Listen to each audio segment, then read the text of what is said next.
മച്ചാനെ സോറി മച്ചാനെ, അർജന്റായിട്ടൊന്ന് റേഷൻ കട വരെ പോണ്ടി വന്നു, അതാ ഞാൻ ഫോൺ എടുക്കാൻ. ഞാൻ ഇപ്പൊ ഇറങ്ങാം. അന്നൊന്നില്ല, ഞങ്ങതേ കണ്ണ് കത്തിച്ച്. അയ്യേ എന്ത് കബൂർ മൈൻഡാണോ നിന്റെയൊക്കെ. ഒന്നാതെ ചട്ടി സ്പോട്ടിലാ നിക്കണം. നീ പിന്നെ പോസ്റ്റും കൂടി ഇട്ടായിരുമ്പോ ഞാൻ എന്ത് ചെയ്യണം? ഞാനൊന്നും മണ്ണെണ്ണ വാങ്ങാൻ വേണ്ടി പോയതാ. ഒന്നും പറഞ്ഞിട്ട് കാര്യമില്ല, ദേ കണ്ണ് കറങ്ങി തുടങ്ങി. എന്ത് ശോകമാണ് മച്ചാനെ, അതൊന്ന് കുത്തിക്കെടുത്താൻ പാടില്ല. ഞാൻ ഇപ്പൊ വരാം, ഇപ്പൊ വരാം. ശോകമാണ്, ഇവിടെ ഇഷ്ടംമാതിരി മെമ്പേഴ്സ് ഉണ്ട്. ഞാനും ആ കൂട്ടത്തിലൊരു മെമ്പർ അല്ലേ. ചിരിപ്പിക്കല്ലേ, നീ നാളെ വാ. അടിച്ചില്ലെങ്കിൽ എനിക്ക് രാത്രി കിടന്ന് ഉറങ്ങാൻ പറ്റൂല മച്ചാനെ, അതുകൊണ്ടാണ് ഞാൻ വരാം.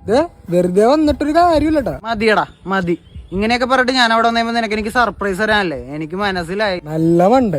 എടാ ഞാൻ സീരിയസ് ആയിട്ട് പറഞ്ഞേ. പോടാ എന്നെ പറ്റിക്കാൻ നോക്കണ്ട. ഞാൻ ദേവന്നടാ കൂട്ടാ, ദേവന്നി. ഞാൻ പറഞ്ഞല്ലേ വന്നിട്ടൊരു കാര്യമില്ലെന്ന്. എന്റെ സൈക്കിൾ പോലും ഉണ്ടായില്ലടാ, ഞാൻ ഓടിയാ വന്നത്. എന്നിട്ട് എനിക്ക് വേണ്ടി സർപ്രൈസ് ആയിട്ട് നീ കുത്തിവെച്ചത് ഈ കില്ലാണാ.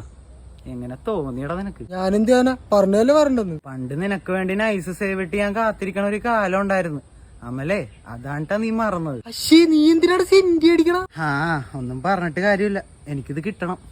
എല്ലാം എന്റെ ഭാഗത്തെ തെറ്റാ. ഞാൻ നിന്നെ ഒരു ക്ലോസ് ഫ്രണ്ട് ആയിട്ട് കണ്ടുപോയി. ഈ നിസാര കാര്യത്തിന് നീ എന്താണ് ഇങ്ങനെയൊക്കെ? എന്ത് നീ പറഞ്ഞ ലോട്ട് ഓഫ് മെമ്പേഴ്സ് ഒക്കെ എന്ത്? അവരൊക്കെ അടിയും കഴിഞ്ഞ് കൂട്ടി കയറി. അപ്പൊ എല്ലാരും ഹാപ്പി, ഞാൻ മാത്രം സിക്ക്. കൊള്ളാം. അച്ഛനെ നിനക്ക് അറിയാല, ഇത് ചട്ടി സ്പോട്ടാണ്, അതാണ് ഞാൻ നേരത്തെ കത്തിച്ചു വിട്ടത്. മനസ്സിലായി.